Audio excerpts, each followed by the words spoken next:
Hello students of class 7. You are most welcomed in science class, and today I am going to teach you your third lesson. Its chapter's name is Fiber to Fabric. Fiber means रेशा और fabric means पोशाक, मतलब धागे से पोशाक तक. We know that fibers are long, strong and flexible thread-like structures that are used to make fabrics, clothing materials. हम सभी जानते हैं वैसे धागे जिससे कपड़े बनाए जाते हैं, धागे लंबे होते हैं, मजबूत होते हैं और लचीला होते हैं, एक धागे के जैसा होता है. फाइबर्स एक धागे के जैसा होता है. That are used to make fabrics, जो कपड़ा बनाने के काम में या कपड़ा का मटेरियल बनाने के कामों में उपयुक्त होता है. Natural fibres are obtained from plants and animals. प्राकृतिक फाइबर्स जानवरों से और पौधों से प्राप्त किया जाता है. Cotton and jute are obtained from plants, whereas wool and silk fibres are obtained from animals. Cotton और जूट ये पौधों से प्राप्त किया जाता है, जबकि ऊल और सिल्क के धागे जानवरों से प्राप्त किए जाते हैं. Nylon, terylene, rayon etc. Are some human made और synthetic fibres. Nylon, terylene, rayon ये सब जो है इंसान निर्मित कपड़े हैं, जिसमें सिंथेटिक धागों का उपयोग होता है. Which are made by different chemicals. इसमें कुछ केमिकल भी मिलाए जाते हैं और उन केमिकलों के मिलाने के उपरांत यह प्राप्त होता है. इन द प्रीवियस क्लास, पिछले क्लास में we have read how cotton and jute fibers are obtained from plants. पिछले क्लास में हम लोगों ने पढ़ा कि कैसे कॉटन और जूट के धागे पौधों से प्राप्त किए जाते हैं. इन दिस चैप्टर, इस चैप्टर में we will study how fibres are obtained from animals. इस चैप्टर में हम लोग पढ़ेंगे कि कैसे जो रेशे हैं वो धागों, कपड़ों के जो रेशे हैं वो जानवरों से कैसे प्राप्त किए जाते हैं. Animal fibres. Wool and silk are animals fibres. Wool और सिल्क ये एनिमल फाइबर है, जानवरों से प्राप्त होने वाले धागे हैं. They are made up of proteins. ये प्रोटीन के बने होते हैं. We get wool from fur of sheep, goat, yak, rabbit, camel, llama and alpaca. तो हम लोग जो है ये ऊन जो प्राप्त करते हैं, ये ऊन मिलता है हमें भेड़ों से, बकरियों से, जंगली बैलों से, खरहा से, ऊँट से, लामा से और अल्पाका से. Llama and alpaca are found in South America. Llama और अल्पाका नाम का ये जानवर दक्षिणी अमेरिका में पाया जाता है. Here is a picture you have been given to understand. Here is llama, alpaca, yak and angora got.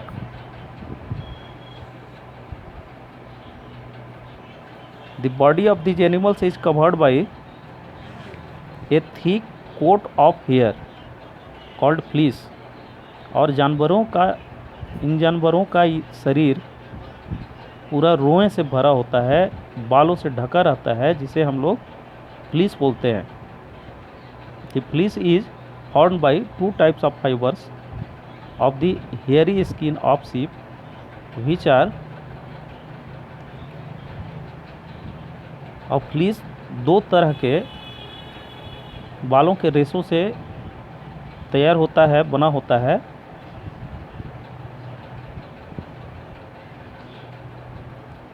दो तरह के वो रेशे या बालों के वो रेशे कैसे होते हैं? One is soft under hair close to skin. एक जो होता है काफ़ी मुलायम होता है, जो चमड़े के बहुत नज़दीक होता है। And coarse beard hair, the fine hair are used for making wool.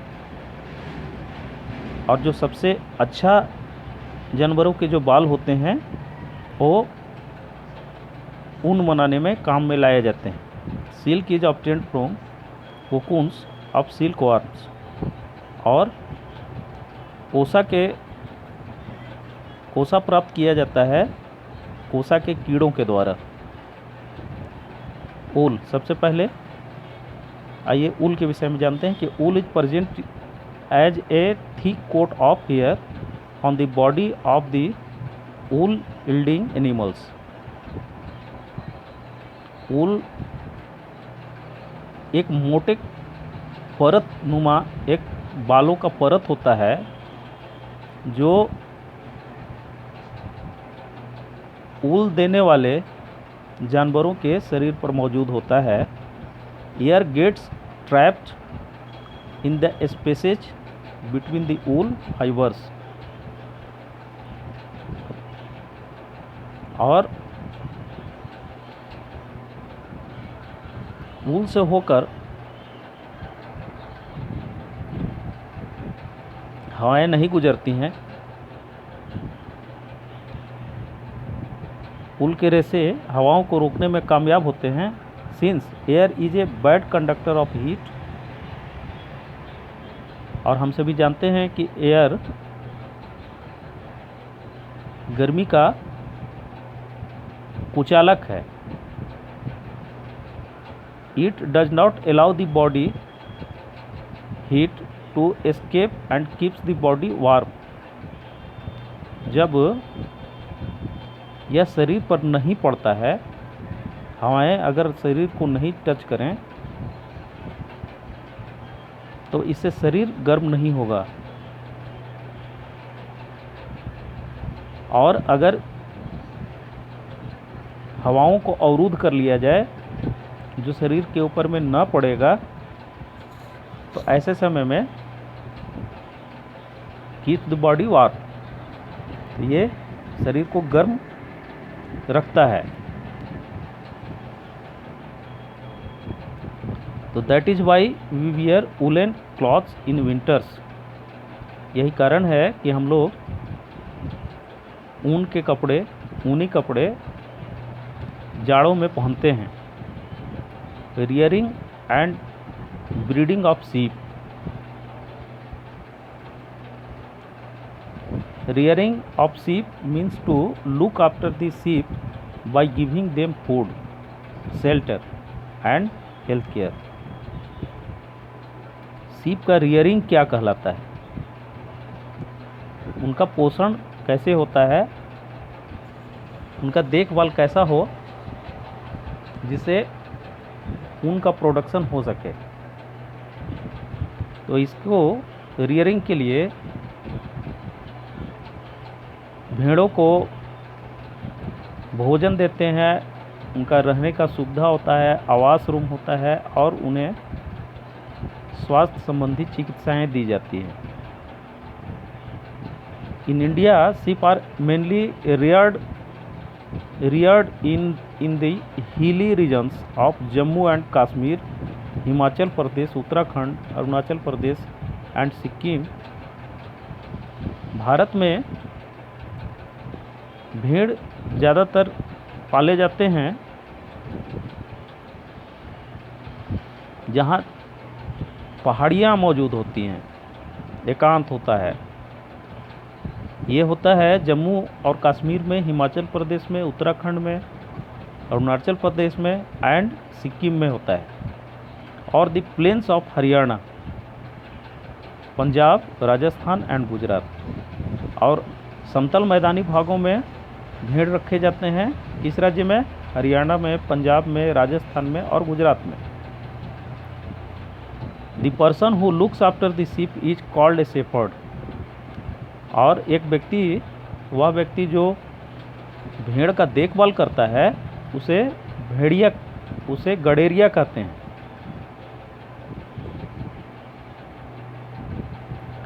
Sheep are herbivorous and eat mainly grass and leaves। भेड़ शाकाहारी होते हैं और ये मुख्य रूप से घास और पत्ते खाते हैं। So shepherds take the herds of sheep to open grasslands for grazing। इसीलिए गडेरिया भेड़ के समूहों को ग्रासलैंड में ले जाता है। ऐसे मैदान जहाँ हरे भरे घास लगे होते हैं, इनके चारा के लिए, इनको चरने के लिए गडेरिया उस मैदान में इन्हें ले जाते हैं। Apart from grazing grass, the sheep are also fed a mixture of pulses.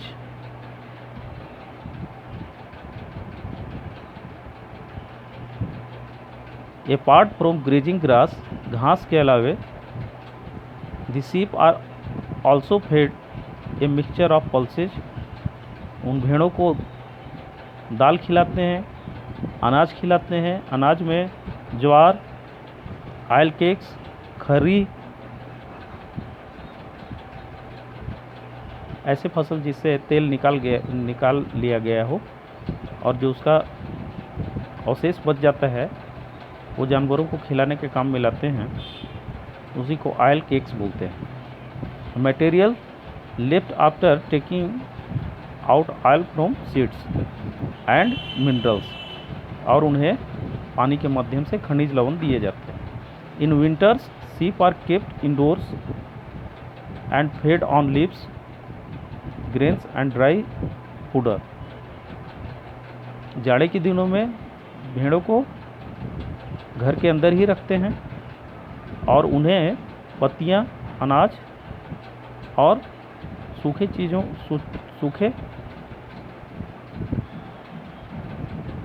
चीज़ों को खिलाया जाता है।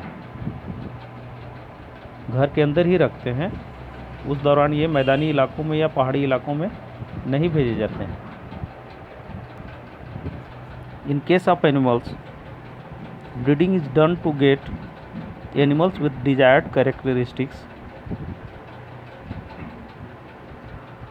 और जानवरों के संगम के दौरान उनका सीजन भी जाड़ा ही है, विंटर सीजन ही है। The two individuals of desirable characteristics are selected as parents. इसमें दो कैरेक्टरिस्टिक को चुन लिया जाता है। One is male animal and second is female animal. These are then crossed, made to reproduce to get new breed of the animals having desirable characteristics of both the parents. तो उसमें male animal और female animal that is selected. Shepherd aparted from the fleece of sheep, they let them in a alone place and इस तरह से उनका reproduction होता है और नए जानवर तैयार होते हैं। This is called selective breeding. इसे सेलेक्टिव ब्रीडिंग भी बोलते हैं। विथ दिस प्रोसेस, इस प्रक्रिया के माध्यम से certain high yield breeds of sheep have been produced. तो एक अच्छे नस्ल का शीप जो है तैयार हो जाता है। They have thick coat of hair on their bodies, और उनके ऊपर में बालों का एक मोटा परत होता है। Which yields good quality wool in large quantities, तो जिससे कि बहुत अच्छे प्रकार की ऊन हमें भारी मात्रा में प्राप्त हो जाता है। प्रोसेसिंग फाइबर्स इनटू वूल। अब इस प्राप्त किए हुए ऊल को फाइबर बनाने के लिए कैसे प्रोसेस करते हैं, let's come to know. Once the reared sheep have developed a thick coat of hair, जब एक भेड़ के ऊपर में बालों का एक मोटी परत तैयार हो जाता है, तो it is shaped off for getting wool, तो इसकी छटनी कर ली जाती है। We get wool from the sheep by a long process which involves various steps। और हम लोग भेड़ से ऊन प्राप्त करते हैं, एक लंबी प्रक्रिया होती है इसमें, जिसमें बहुत से स्टेप्स होते हैं कि let us study each step one by one. आइए हम उनसे प्राप्त करने वाले ऊनों के विषय में जानकारी प्राप्त करें, जिसका स्टेप बाय स्टेप इसका कार्य होता है। तो स्टेप 1 में shearing the fleece coat of wool of sheep along with a thin layer of skin is peeled from the body of sheep.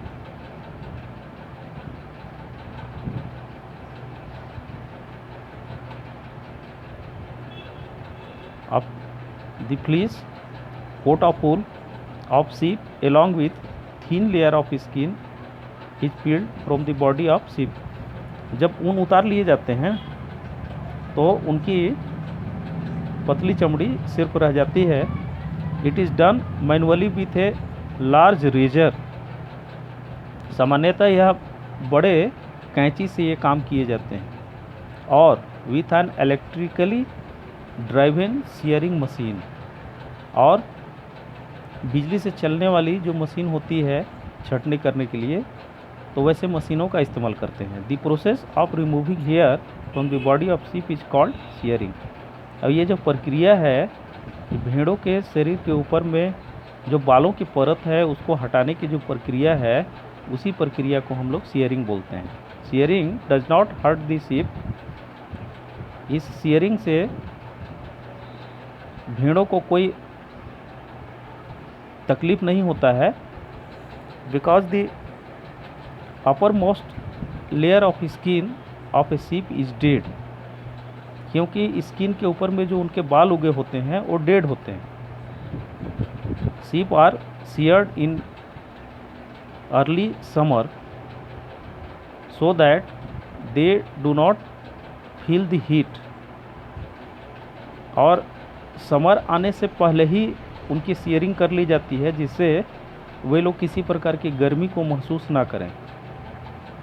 The hair of sheep grow again before the onset of winter. और जाड़े के दरमियान उनके उतने ही बाल फिर उनके शरीर पर उग जाते हैं। And protect them from cold weather. और जाड़े वाली जो क्लाइमेट है, जो ऋतु है, उस ठंड से बचाव के लिए फिर से उन्हें प्रोटेक्ट करती है, उनकी सुरक्षा करती है।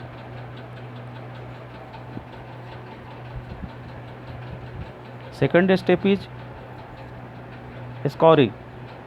The fleece of sheep contains dust, dirt, sweat, vegetable matter, grease, etc. भेड़ों के बाल पर धूल लगे होते हैं, गंदगी होती है, पसीना जो होता है, वेजिटेबल चूँकि वे लोग हरे घासों और हरे भरे खेतों में जाते आते रहते हैं, तो उसका कुछ मटेरियल, सब कुछ ग्रीस वगैरह सब उनके बालों में लगे होते हैं। तो the fleece of sheep is thoroughly cleaned bye washing with shop. तो इनके बालों को साबुन के द्वारा धो लिया जाता है या डिटर्जेंट का इस्तेमाल करते हैं, इनके बालों को धो देते हैं। And a lot of water in A tank, और टैंक में बहुत सारा वाटर इकट्ठा करके भेड़ों के बालों को धो लेते हैं। The process of washing the fleece of sheep to remove dust, dirt, sweat, grease etc। तो ये जो प्रक्रिया है भेड़ के से प्राप्त बालों को धो लेने का, जिसमें धूल, गंदगी और जितना भी उसके पसीने, ग्रीज वगैरह जितने भी हैं सब रिमूव हो जाते हैं, हटा दिए जाते हैं, इज कॉल्ड स्कॉरिंग। इसी को स्कॉरिंग बोलते हैं।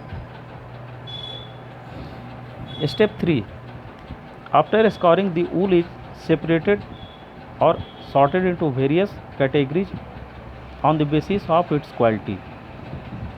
और स्कॉरिंग के बाद बालों को, भेड़ों से प्राप्त ऊन के बालों को धो लेने के उपरांत द वूल इज सेपरेटेड और सॉर्टेड इनटू वेरियस कैटेगरीज। तो बहुत से कैटेगरी में इनके बालों की छटनी की जाती है, अलग अलग किए जाते हैं इनके गुणों के मुताबिक, इनके क्वालिटी के मुताबिक इन्हें अलग कर लिया जाता है। Only fleece of long fine quality is sent to the factory for further process. तो केवल भेड़ों के वैसे बाल जो लंबे होते हैं, लंबे क्वालिटी के हैं वो वही फैक्ट्री में भेजे जाते हैं आगे की प्रक्रिया के लिए। तो the process of separating the long fine quality fleece from the remaining inferior quality और broken pieces is called sorting. तो इसमें जो टूटे फूटे बाल होते हैं, जो छोटे बाल होते हैं, तो उन्हें छटनी करके हटा लिया जाता है। और the process of separating the long और लंबे बाल जो इनके होते हैं, अच्छी क्वालिटी की होती है, उन्हें इंटीरियर के लिए भेज दिया जाता है, उसका और भी आगे निर्माण के लिए उसे भेज दिया जाता है। स्टेप 4 में देखिए कॉम्बिंग। कॉम्बिंग मीन्स कंघी करना। The fleece is combed to remove the burrs tiny knots. छोटे छोटे कण जो उसमें लगे रहते हैं भेड़ के बालों में, उन्हें हटाने के लिए उसे कॉम्ब किया जाता है। The fever the burrs and the better is the wool. The process of removing the burrs from the fleece is called combing. तो उनके ऊपर में जितना भी धूलकण वगैरह ये सब जो लगा रहता है बालों के ऊपर में, उसको हटाने के लिए जब इसकी कंघी की जाती है, कॉम्बिंग की जाती है, तो इसी को कॉम्बिंग बोलते हैं। The fibres are straightened in this step. और इस तरह से रेसे जो होते हैं, जो तैयार होते हैं, उनके रेसे जो भेड़ के बालों से तैयार होते हैं, वे स्ट्रेट हो जाते हैं, सीधे हो जाते हैं, मतलब कर्ली नहीं रहता है, सीधा कर दिया जाता है उसे। Step 5, dyeing. The natural fleece of sheep is black. प्राकृतिक रूप से भेड़ से प्राप्त ऊन का जो बाल का जो कलर है वो ब्लैक है, भूरा है, उजला है। The fibres obtained after combing are dyed in various colours. लेकिन प्राप्त ऊनों से प्राप्त रेशों को कंघी करने के उपरांत उन्हें अलग अलग रंगों में रंग दिया जाता है। Spinning. The straightened fibres are spun और twisted together to make yarn. और ये जो सीधे बाल होते हैं उन्हें लपेटकर एक दूसरे से उन्हें सूता धागा जैसे बनाया जाता है। The wool yarn is either नाइटेड और वोवेन। और वूल वार्न को ओवन की सहायता से गीला कर लिया जाता है। The longer fibres are knitted into wool और स्वेटर्स। जो लंबे रेसे होते हैं उन्हें स्वेटर के लिए चुनाव कर लिया जाता है। And the shorter fibres are woven into woollen cloth. और जो छोटे रेसे होते हैं, छोटे धागे बनते हैं, इनको वूलन कपड़ों में कन्वर्ट कर दिया जाता है ओवन की सहायता से। That's all students, thank you.